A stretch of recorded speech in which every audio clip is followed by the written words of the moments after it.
शाम के सदर बशार अल-असद, ट्यूनिस में बिन अली, मिस्र में हुस्नी मुबारक और अब ईरान में आयतुल्लाह खामनेई, क्या सब ने एक ही तरह की बगावत का सामना किया या हर एक की कहानी मुख्तलिफ है? किसी आमराना या सख्त गिर निज़ाम का खात्मा कैसे होता है? अमरीकी मुसन्निफ अर्नेस्ट हेमिंगवे के अल्फाज में ये अमल पहले आहिस्ता फिर अचानक होता है। ये जुमला आज ईरान के तनाजुर में बार बार दोहराया जा रहा है। बैरून मुल्क मौजूद ईरानी मुखालफिन और मुल्क के अंदर गुस्से से भरे नौजवानों को उम्मीद थी कि इस्लामी जमहूरिया अब अचानक वाले मरहले में दाखिल हो चुकी है, मगर जमीनी हकायक कुछ और कहानी सुनाते हैं। अगर जवाल का अमर जारी भी है तो वो भी आहिस्ता है, धीरे धीरे रेंगता हुआ। नाज़रीन, तेहरान में सबसे बड़ी तरजीह निज़ाम हुकूमत का तहफ़्फ़ुज़ है। बूढ़े होते सुप्रीम लीडर के लिए ये ज़ाती भी है और नजरियाती भी। अगर मुजाहिरे दोबारा फूटते हैं तो सख्त गिर रद्द-ए-अमल की तवक्को की जा सकती है, मगर एक कमजोरी ऐसी है जो हुकूमत को भी नजर आती है। मुजाहिरीन में कोई वाज़ेह और काबिल कबूल क़यादत मौजूद नहीं। निस्फ़ सदी कबल माज़ूल किए गए शाह के बड़े बेटे क़यादत की कोशिश कर रहे हैं, मगर ख़ानदान के माजी और इसराइल से कुर्बत के बाइस उनकी मकबूलियत महदूद है। यही वो खला है जो अक्सर तहरीकों को कमज़ोर बना देता है। गुस्सा, तादाद और जज्बा अपनी जगह, मगर क़यादत और वाज़ेह रास्ता न हो तो तहरीकें बिखर जाती हैं।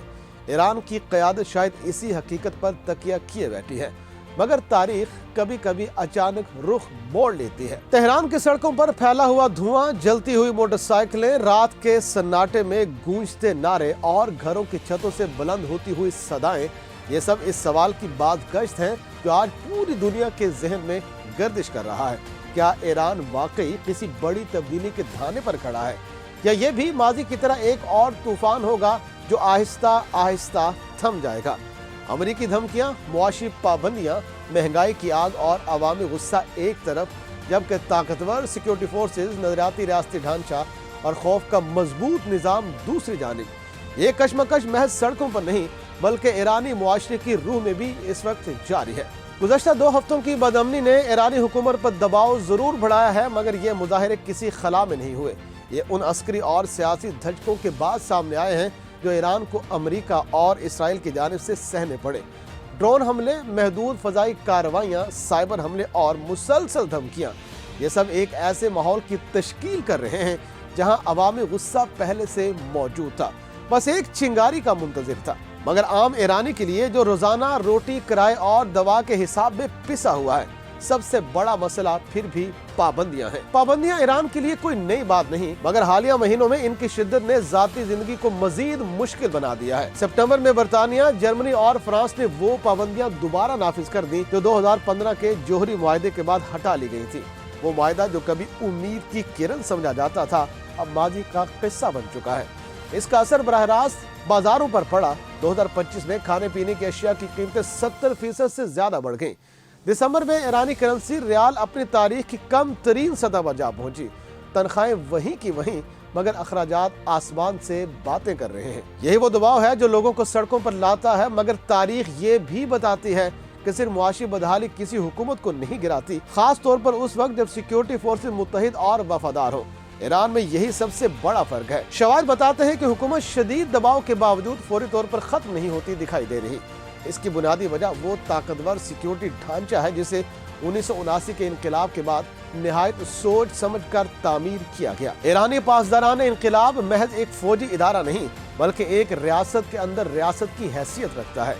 अंदाजों के मुताबिक इसके पास 1.5 लाख के करीब मुसल्लह एहलकार है जो रवायती फौज के मुतवाजी काम करते हैं। ये फोर्स बराह रास्त सुप्रीम लीडर आयतुल्लाह खामनेई की जवाबदेह है और इसका बुनियादी मकसद इस्लामी जमहूरिया के निज़ाम और नजरिए का दिफा है। ताकत, दौलत, नजरिया और मफादात, ये सब इस इदारे में इस तरह से जुड़े हुए हैं कि इसे निज़ाम के खात्मे में सबसे ज्यादा नुकसान पहुंचेगा। पासदारान इनकलाब सिर्फ सिक्योरिटी तक महदूद नहीं है, ये ईरानी मईशत का भी एक बड़ा खिलाड़ी है। तेल, तामीरात, टेली कम्युनिकेशन और बंदरगाहों से लेकर बड़े इंफ्रास्ट्रक्चर मंसूबों तक इसकी जड़ें हर जगह फैली हुई है। यही मुआशी मफादात इसे मजीद मजबूत बनाते हैं। जब निज़ाम खतरे में हो तो इसे बचाने के लिए इसके पास हर वजह मौजूद होती है। इसके साथ बसीज मलेशिया है, एक नीम फौजी रजाकार फोर्स जिसके बारे में दावा किया जाता है कि इसके 10 लाख से ज्यादा अरकान मौजूद है। अगरचे मगरबी अंदाजों के मुताबिक ये तादाद सैकड़ों हजारों में हो सकती है। तादाद कुछ भी हो, हकीकत ये है कि ये फौज मुजाहिरों को दबाने में कलीदी किरदार अदा करती है। रबड़ की लाठियां, आंसू गैस, मोटरसाइकिल सवार दस्ते और पस मंजर में खुदकार हथियार थामे वर्दी पोश एहलकार, ये मनाजर ईरान में बिल्कुल भी नए नहीं है। सन 2009 के मुतनाज़े सदारती इंतखाबात के बाद भी यही सब कुछ देखा गया था। उस वक्त भी सड़कें भरी थीं, नारे बुलंद थे और उम्मीदें वाबस्ता थीं, मगर चंद हफ्तों में एहतजाज महदूद हो गए। हालिया मुजाहिरों में भी कुछ ऐसा ही हुआ है। इब्तिदा में सड़कें बंद, आग, नारे और तसादुम, फिर आहिस्ता आहिस्ता हुजूम सुकड़ता गया। शाम ढलते ही लोग बालकोनियों और छतों पर जाकर अल्लाह अकबर के नारे लगाते रहे, जैसे उनके वालिदैन शाह के खिलाफ लगाया करते थे, मगर ये आवाजें भी वक्त के साथ मध्यम पड़ गई। ये सब देखकर ये कहना आसान हो जाता है कि हुकूमत मजबूत है, मगर तस्वीर का दूसरा रुख भी मौजूद है। ताकतवर नजर आने वाली हुकूमतें भी अंदर से दबाव महसूस करती हैं। सुप्रीम लीडर आयतुल्लाह खामनेई और उनके करीबी हल्के इस हकीकत से बाखूबी वाकिफ हैं कि मुआशी बदहाली, नौजवानों की मायूसी और आलमी तन्हाई एक साथ मिलकर खतरनाक इम्तजाज बन सकते हैं।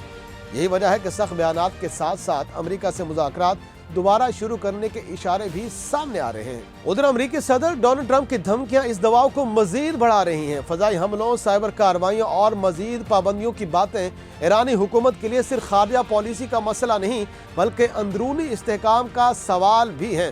ट्रंप ने यह ऐलान भी किया है कि ईरान से तिजारत करने वाले हर मुल्क की मसनूआत पर 25% टैरिफ आयद किया जाएगा।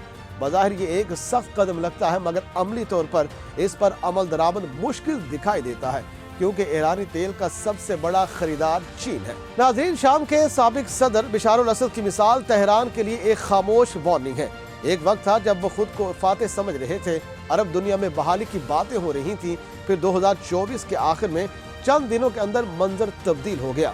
बागियों के मुनज़्ज़म हमले, इत्तेहादियों की महदूद सलाहियत और फिर मॉस्को की परवाज़, ताकतवर नजर आने वाला निज़ाम अचानक से ज़मीन बोस हो गया। उधर ट्यूनिस में बिन अली और मिस्र में हुस्नी मुबारक, ये सब मिसालें एक ही सबक देती हैं। आमराना हुकूमतें अक्सर आहिस्ता आहिस्ता कमज़ोर होती हैं, फिर एक लम्हा ऐसा आता है जब सब कुछ तेजी से बदल जाता है। सवाल ये नहीं कि क्या ईरान में ऐसा हो सकता है, बल्कि सवाल है कि कब ऐसा होगा। कम से कम मौजूदा हालात यही बताते हैं, मगर अंदरूनी और बैरूनी दबाव बढ़ रहा है। मुआशी बहरान गहरा हो रहा है, नौजवान नस्ल बेचैन है। अगर कभी काबिल एतबार क़यादत उभरी, अगर सिक्योरिटी फोर्सेस में दरार पड़ी, तो आहिस्ता अचानक में तब्दील हो सकता है। फिलहाल ईरान एक नाजुक तवाज़ुन पर खड़ा है, जहां हर दिन पुरसुकून भी लगता है और किसी बड़े तूफान की आहट भी सुनाई देती है।